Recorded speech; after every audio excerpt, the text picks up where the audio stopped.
Last வீடியோவில் பார்க்கும்போது நம்மளுக்கு என்ன இருந்துச்சு அப்படின்னா, இன்கம் டேக்ஸுக்கும் இன்கம் டேக்ஸில் இருக்கக்கூடிய கிளாஸிஃபிகேஷன்ஸ் 2 பார்த்தோம். அந்த கிளாஸிஃபிகேஷன்லேயும் டைரக்ட் டேக்ஸ், இன்டைரக்ட் டேக்ஸ்ன்னு பார்த்தோம். அந்த இன்டைரக்ட் டேக்ஸுக்கும் டைரக்ட் டேக்ஸுக்குமே என்ன டிஃப்ரென்ஷியேஷன்னு நம்ம 4 மாடியூல்ஸ் வச்சு கிளியராக பார்த்துட்டோம்.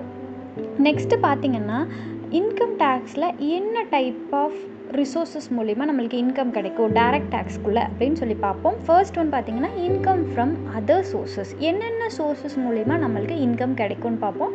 ஸோ ஃபர்ஸ்ட் வந்து அதுக்கு மீனிங் பார்ப்போம். Any income which is not applicable,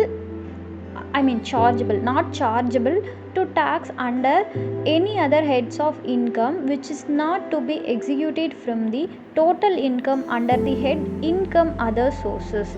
என்ன சொல்கிறாங்க அப்படின்னா, நம்ம சார்ஜ் பண்ணக்கூடிய இன்கம் வந்து இண்டிவிஜுவல் டோட்டல் இன்கம் விடவும் அண்டர் எக்ஸிக்யூட் ஆகுது அப்படிங்கும்போது நம்மளோட இன்கம் சோர்ஸ் வந்து அதர் ரிசோர்ஸஸ்க்குள்ளே கேல்குலேட் ஆகிரும்னு சொல்கிறாங்க. அண்ட் நெக்ஸ்ட் வந்து இது என்ன செக்ஷன்ஸ்க்கு கீழே வருது அப்படின்னு பார்த்தீங்கன்னா, under section 56 of the act the following 3 conditions must be satisfied for the recipient of earning to under the income from other sources need. So இந்த கீழே இருக்கக்கூடிய இந்த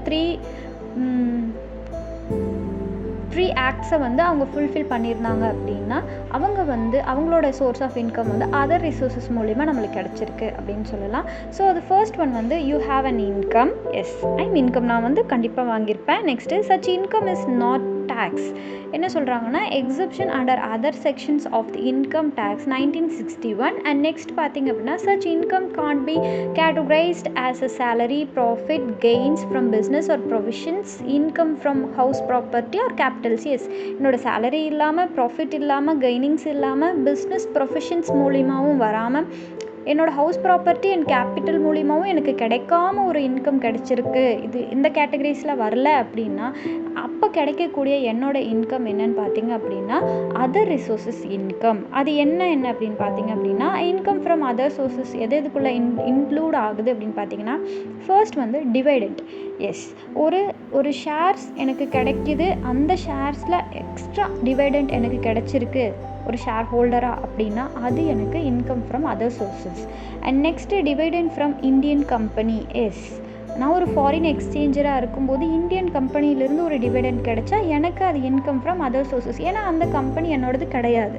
நெக்ஸ்ட்டு நான் அங்கே ஒரு ப்ரொப்பரேட்டரும் இல்லை, ஒரு ஷேர் ஹோல்டரும் இல்லை. ஸோ எனக்கு டிவிடெண்ட் மட்டும் கொடுக்குறாங்க அப்படிங்கும்போது, என்னோடய ஷேர்ஸ் இன்வெஸ்ட் பண்ணியிருக்கேன் அப்படிங்கும்போது எனக்கு அந்த டிவிடெண்ட் கிடைக்கும். Next income from foreign companies.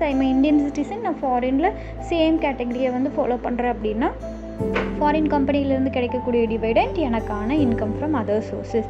And one time income. ஒரே ஒரு டைம் தான் இன்கம் கிடைக்கும். அதுக்கப்புறமா அந்த பிஸ்னஸ்லேருந்து எனக்கு இன்கம் கிடைக்காது, ரிப்பீட்டேஷனாக இன்கம்ஸ் வந்துட்டுருக்காது, ஒரே ஒரு டைம் தான் என்னால் வாங்க முடியும் அப்படிங்கிறக்கூடிய income other resources income. Next interest on compensations. ஏதாவது ஒரு ஆக்சிடென்டலான ஒரு மொமெண்ட்னால எனக்கு ஒரு காம்பன்சேஷன் கிடச்சிது. அந்த காம்பன்சேஷன் அந்த ப்ராடக்டை விட எனக்கு ஹையராக தான் காம்பன்சேஷன் கிடச்சிருக்கு. ஃபார் எக்ஸாம்பிளுக்காக இது என்ன டைப் ஆஃப் காம்பன்சேஷனாக கூட இருக்கலாம். ஆர் காம்பன்சேஷன் வந்து கிஃப்ட்ஸாக கூட இருக்கலாம், லாட்ரிஸாகவும் இருக்கலாம், ரேஸ், அந்த மாதிரி எந்த விஷயத்து மூலியமாகவும் எனக்கு கிடச்சிருக்கலாம். ஸோ இது எல்லாமே எனக்கு அதர் ரிசோர்ஸஸ் இன்கம்ஸ்குள்ளே வருது. ஸோ இந்த அதர் ரிசோர்ஸஸ் இன்கம்குள்ளே என்னென்ன இன்கம் வந்து எனக்கு டேக்ஸபிள் அப்படின்னு சொல்லி பார்த்தீங்க அப்படின்னா, ஸோ ஃபர்ஸ்ட் டேக்ஸபிள் இன்கம் என்னென்ன இன்க்ளூட் ஆகுதுன்னா வேஜஸ். ஸோ நான் பே பண்ணக்கூடிய எல்லா வேஜஸுமே எனக்கு டேக்ஸபிள். நெக்ஸ்ட் என்னோடய சேலரிஸும் எனக்கு டேக்ஸபிள். நெக்ஸ்ட் எனக்கு போனஸ் கிடச்சிச்சின்னா இட் இஸ் ஆல்சோ எனக்கு டேக்ஸபிள். அண்ட் டிப்ஸ், என்ன டிப்ஸ் கிடைச்சாலும் எனக்கு டேக்ஸபிள் தான். Next as well as investment include various type of unearned income. அதில் 2 டைப் ஆஃப் எக்ஸம்ஷன்ஸ் இன்கம் என்னென்ன கொடுக்குறாங்க அப்படின்னா, பர்சனலும் டிபெண்டன்சியும் கொடுக்குறாங்க.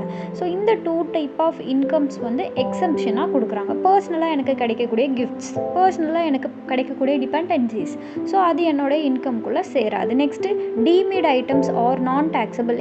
டீமிட் ஐட்டம்ஸ், எனக்கு லாட்ரி மூலிமா எனக்கு ஒரு அமௌண்ட் கிடைக்குது, ஹார்ஸ் ரேஸ் மூலிமா எனக்கு ஒரு அமௌண்ட் கிடைக்குது, என்னோடய ஃப்ரெண்ட்ஸ் மூலிமா எனக்கு ஒரு அமௌண்ட் கிடைக்குது, நான் ஒரு ஃபண்டு ப்ரொடியூஸ் பண்ணுறேன், என்னோடய ஃப்ரெண்ட்ஸ் மூலியம் என் ஃபேமிலி மூலிமா அப்படின்னா அது வந்து நான் டேக்ஸபிள்.